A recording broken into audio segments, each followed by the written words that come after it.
So to finish off, we'll be using this tool called fillets. So what this tool does, it will round your sharp edges.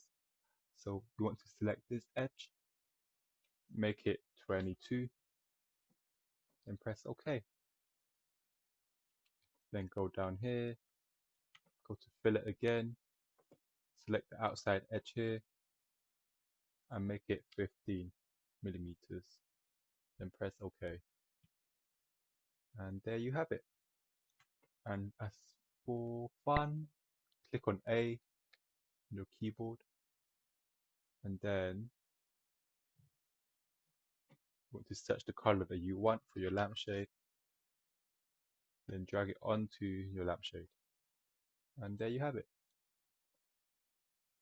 Once you're done with that, you want to save your file, go to save as, or save, and you can name it whatever you want, but I'll name mine lampshade, and press save.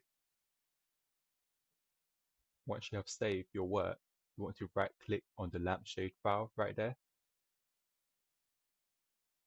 and then press save as STL. Then go to your right, make sure refinement is on high, then press OK. And then you want to save this on your desktop. You can name it whatever you want. I'll name mine lampshade, and then press save.